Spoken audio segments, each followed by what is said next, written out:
Vamos a hablar de salud mental, nutrición y salud gastrointestinal en pandemia. Mi nombre es Germán Casas, soy profesor de la Facultad de Medicina de la Universidad de los Andes y estamos empezando en nuestra facultad la especialización en psiquiatría, de la cual muy orgullosamente soy profesor y también hago parte de la Organización Médicos Sin Fronteras, de la cual soy actualmente el presidente para América Latina. No tengo ningún conflicto de interés para esta conferencia en ese sentido.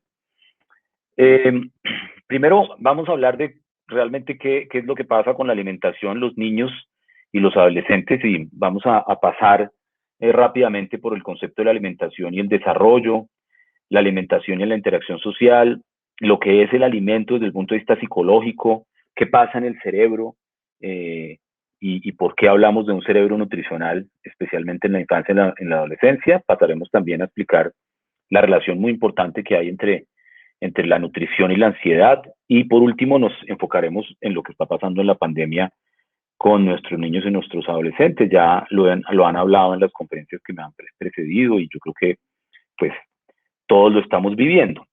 Primero, miremos que realmente cuando hablamos de alimentar y de alimentar un niño especialmente, el género humano tiene la ventaja que su bebé, o sea, la cría del género humano es muy dependiente nutricionalmente. No es posible, a diferencia de otras especies, que un recién nacido humano sobreviva si no es bajo el cuidado de otra persona, que generalmente es nuestra mamá, y esa otra persona además lo tiene que alimentar.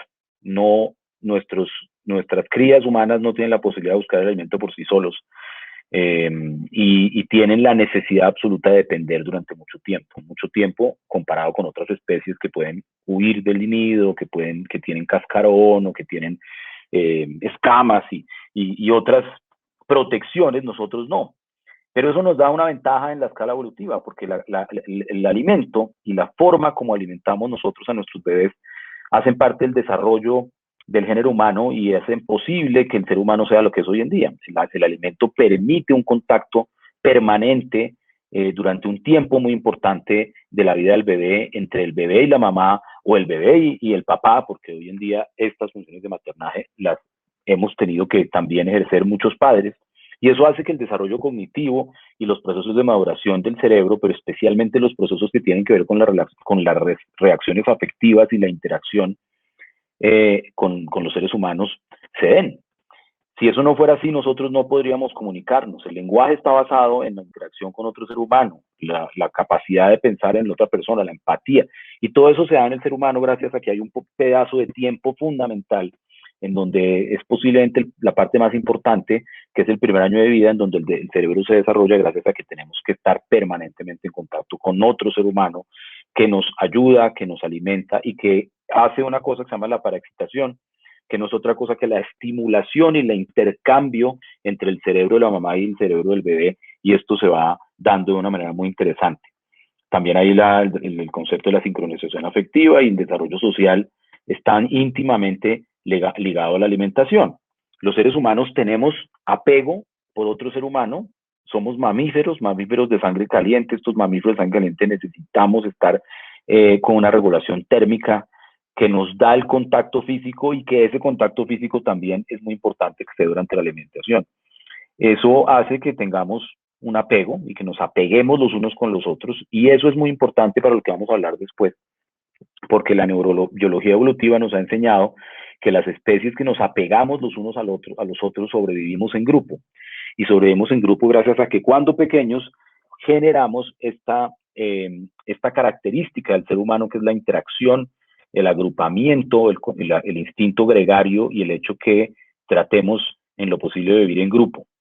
A eso se llama también de alguna manera como la nutrición psicológica, no solamente la nutrición de alimentos, sino toda la nutrición psicológica que tiene que ver con la alimentación y que en últimas apunta hacia el desarrollo neurológico, al desarrollo del cerebro, a la conexión del cerebro, al desarrollo de las conexiones cerebrales y de generar circuitos neuronales sanos que empiezan en la infancia.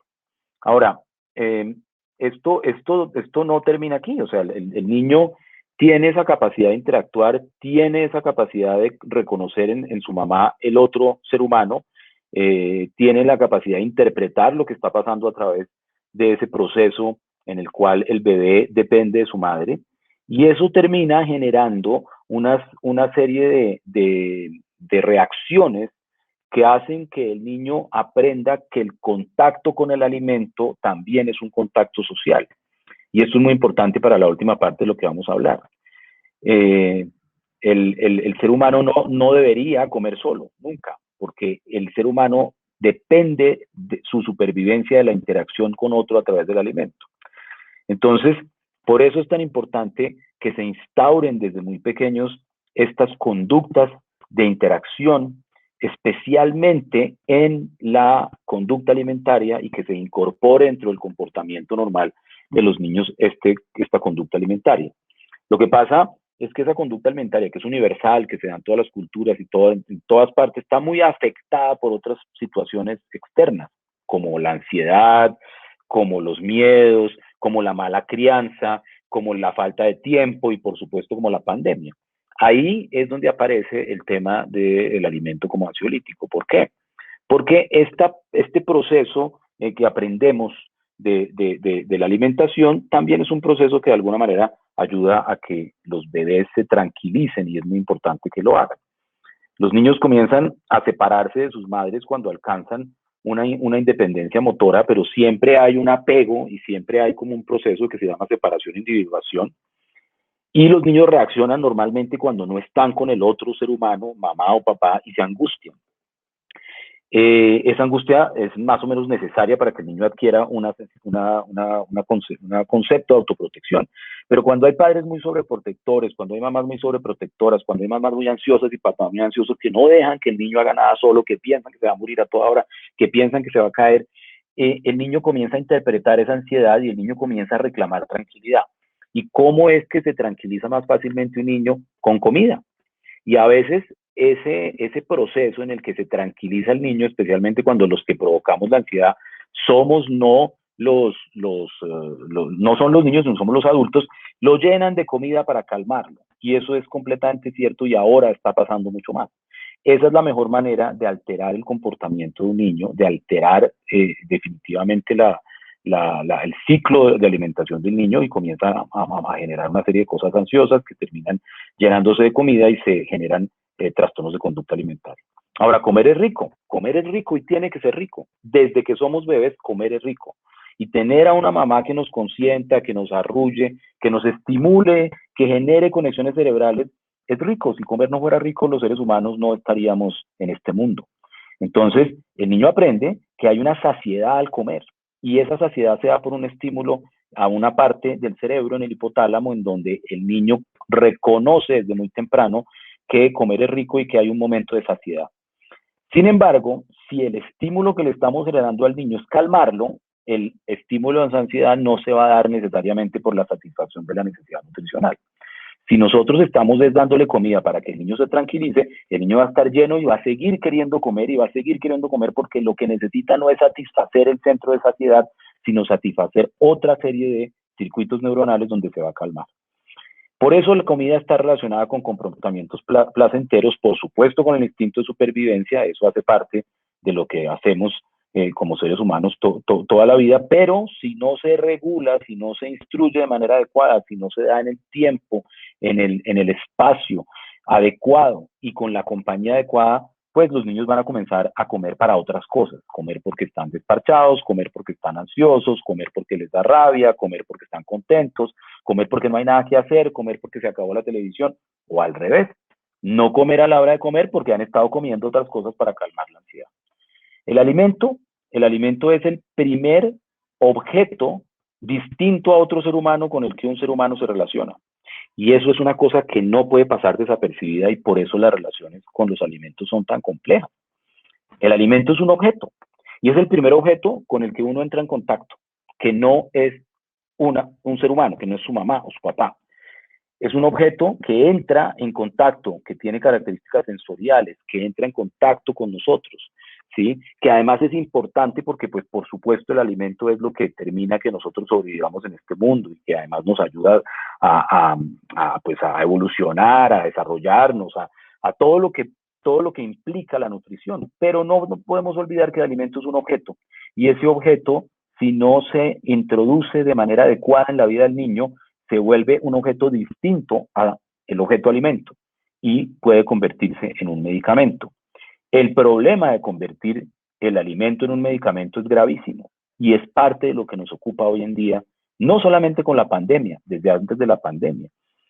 El alimento se convierte en un ansiolítico, el alimento se convierte en un analgésico, el alimento se convierte en un antidepresivo, el alimento se convierte en muchas cosas, desafortunadamente, con funciones que no le son propias al alimento, como por ejemplo la tranquilidad, la relajación, la somnolencia. Entonces hay que darle un tetero para que se duerma, o hay que darle un postrecito para que se calme, o hay que darle para que deje de fregar. Y entonces esto termina generando una cosa que conocemos muy bien, que se llama el craving de carbohidratos. ¿Y qué es el craving de carbohidratos? El craving de carbohidratos es un síntoma de adicción a los carbohidratos. Los carbohidratos, especialmente las azúcares refinadas, no los carbohidratos que vienen en las frutas, sino los que tienen azúcares, perdón, apago aquí que nos está sonando una cosa, los que tienen azúcares refinados son alimentos de un gran contenido calórico que generan una satisfacción inmediata, pero que como todos los productos adictivos, esa satisfacción inmediata dura muy poco tiempo y luego arrancan otra vez una necesidad de querer otra vez el alimento. Y no está relacionado con la necesidad de carbohidratos. Cuando hay craving de carbohidratos, o sea, cuando los niños quieren y quieren y quieren dulces, eso no es como dicen las propagandas, es que le estamos dando energía. No, señor. La energía viene en el carbohidrato, como estábamos hablando ahora, que viene en el plato saludable. La energía que viene en los jugos de cajita, en las bebidas gaseosas, en las chocolatinas, en los dulces y en todas esas cosas que la sociedad de consumo nos mete el cuento para que leemos a los niños, para que se tranquilicen, es puro craving de carbohidratos, que es adicción. Y que obviamente hay gente felices y empresas felices que viven de eso. Bueno, pero de eso ya hemos hablado hoy. Además, hay una relación importante entre el movimiento y el alimento. El ser humano, desde hace mucho tiempo, tenía que moverse para nutrirse. Entonces había un equilibrio energético. ¿Y qué quiere decir ese equilibrio energético? El ser humano, cuando decidió salir de la cueva y comenzar a ser recolector y comenzar a ser cazador, tuvo que invertir una gran parte de su energía para conseguir alimento. Y esa gran parte de energía para conseguir alimento se gastaba consiguiendo alimento. Entonces, se conseguía el alimento, pero el alimento, esa energía que se consumía se gastaba en el proceso de consumir alimento. Eso fueron millones de años de nuestros antecesores que buscaban ese equilibrio energético y que hoy en día incluso hasta la revolución industrial era muy claro que existía esa posibilidad, la posibilidad de moverse para conseguir alimento. Los niños pequeños se tienen que mover para conseguir alimento. El bebé se mueve y llorando para conseguir alimento. Todo cambió cuando comenzamos a ser sedentarios, a tener un aparato de estos y pedir por Rappi o por la que sea lo que queramos, y solamente con abrir la boca y mirar para arriba ya tenemos el alimento, y ahí comenzó todo a fallar, porque cambiamos una función de un equilibrio que hacía parte de nuestra filogenética. Y si eso es así, imagínense lo que está pasando en la pandemia. Lo que está pasando en la pandemia es terrible. ¿Por qué? Porque en la pandemia hay ansiedad, hay incertidumbre, hay tristeza, hay una enorme restricción de movimientos, hay una restricción de la interacción social, obviamente sedentarismo, aparecen estas formas de comunicación alternativa que ya estaban, pero que se hipertrofiaron en la pandemia, de estar conectado a un celular, de estar conectado a un iPad, de estar conectado a las redes sociales, y se vuelven muy mecánicas esas conductas. ¿Qué pasa en el cerebro nuestro y de nuestros hijos en la pandemia? El cerebro de los niños y los adolescentes, que además está en plena formación y conexión, tiene una parte, es el rinencéfalo, que viene de muchos antepasados, viene de millones de años anterior. Y ese rinencéfalo no sabe lo que está pasando, pero él tiene en su memoria genética lo que pasó hace millones de años. Entonces el cerebro de los niños y los adolescentes está pensando que estamos en la era del hielo.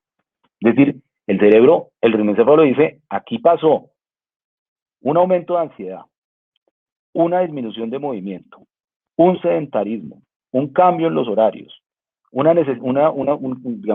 reacciones ansiosas corporales. Llegó la helada nuevamente, llegó los glaciares o llegó la sequía. El cerebro no sabe que es una pandemia. El cerebro dice, esto está pasando y nuestro cerebro rinencéfalo, o sea, la parte del cerebro, comienza a hacer una serie de cambios para adaptarse, como los hizo hace millones de años para sobrevivir en la era del hielo. ¿Y qué era sobrevivir en la era del hielo? Era meterse a una cueva, ir a cazar un bisonte, guardarlo en la cueva, volver todo ese contenido grasa para guardar el calor, terminar siendo más inactivos y sedentarios durante el tiempo que se estaba en la cueva, no gastar energía porque tenían que ahorrarla, generar unas conductas muy mecánicas, todo lo que nos está pasando ahora con los niños y los adolescentes, porque el cerebro no sabe lo que está pasando, pero sí nos ayuda a sobrevivir como aprendió en la época de las cavernas. ¿Y eso qué está generando? Pues la epidemia de trastornos de conducta alimentaria, que a mí no me gusta llamarla así porque eso me parece muy escandaloso y genera mucho miedo en los padres de familia, pero pues es verdad, estamos teniendo un incremento de todos los trastornos de conducta alimentaria.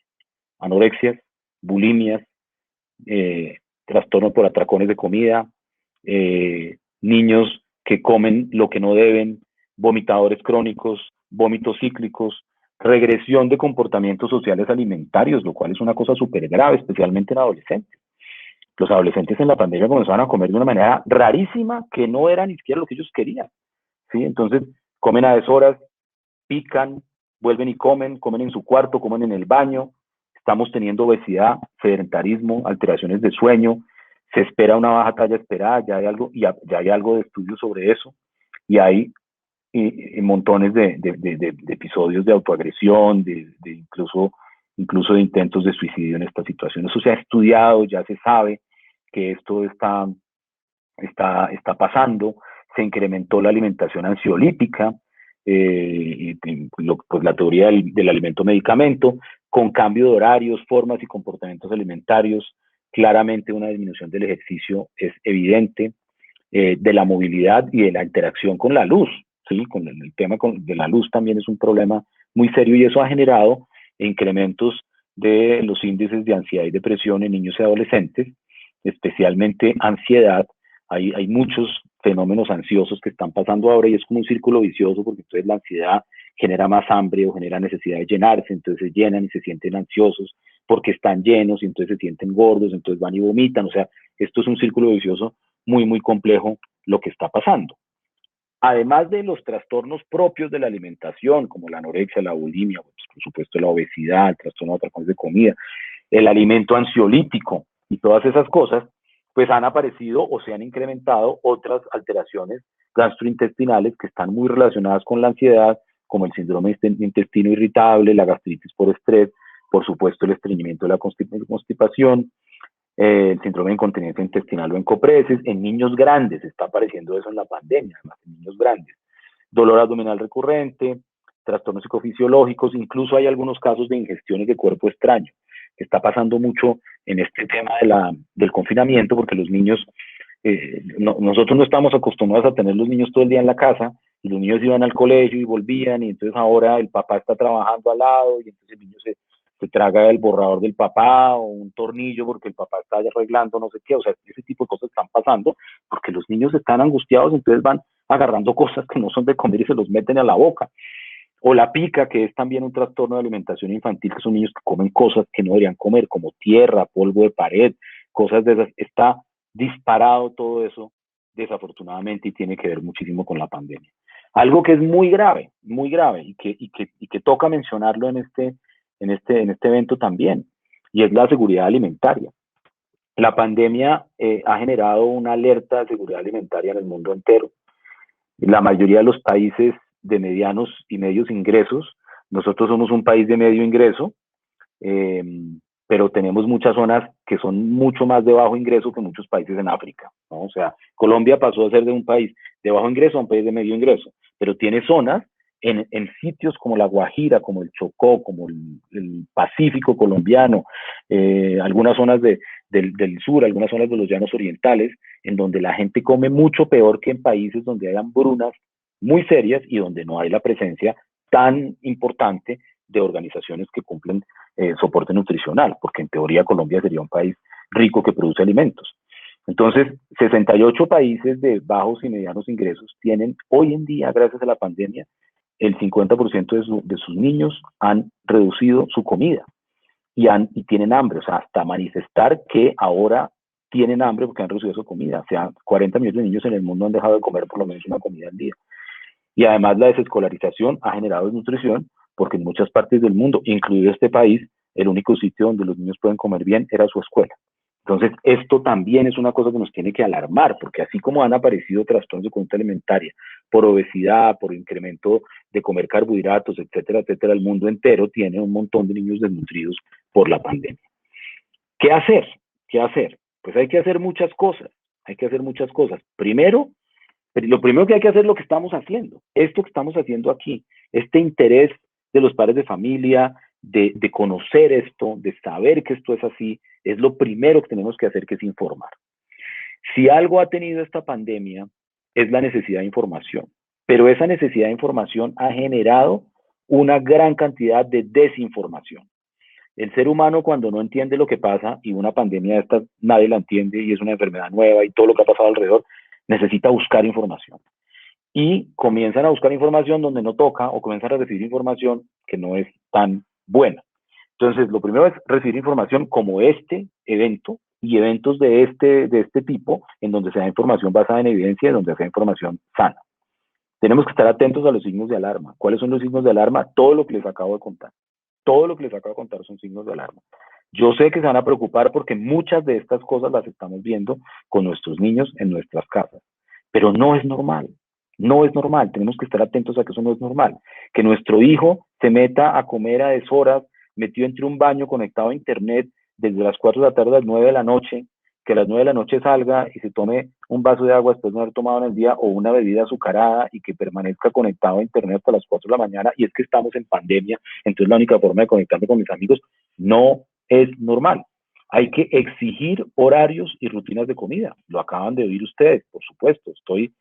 No voy a detenerme en eso porque ya lo dijeron. La comida sola es muy mala. Comer solo es muy malo.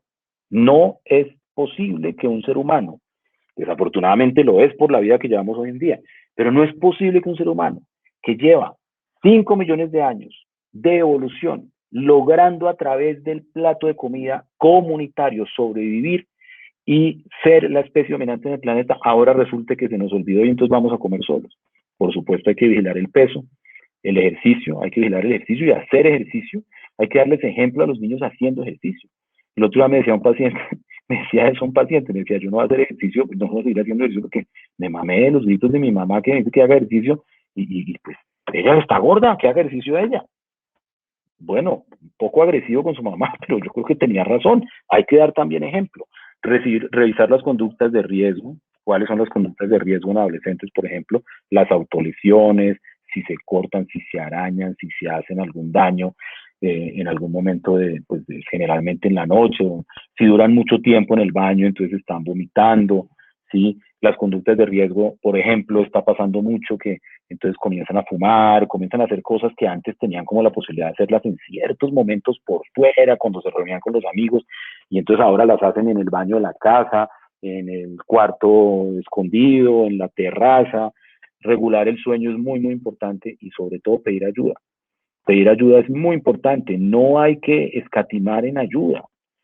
En la Fundación Santa Fe estamos prestando esa ayuda a través de un programa que se llama hablalo.com.co, que es una plataforma donde se puede acceder desde un WhatsApp, desde un celular, desde un computador, completamente gratuita, y allí estamos haciendo derivación a consulta, estamos haciendo teleconsejerías, y ahí hemos encontrado mucho de esto, muchísimo de esto, y ahí tenemos un equipo de personas que están disponibles para ayudarle a la gente, o para referir, o para aconsejar, o para decir, oiga, sí, esto que está diciendo usted es normal. Es preferible exagerar cuando a veces hay consultas que no son, no, es que el niño tiene tal cosa y no sé qué, y uno dice, no, pues mire, no está tan, es mejor eso que una consulta que sirvió por lo menos para calmar, y no esperar a encontrar el adolescente, el niño, con un problema serio, con un problema grave, cuando ya posiblemente la consulta es tardía. Esto era todo lo que quería contarles esta tarde. Muchísimas, muchísimas gracias.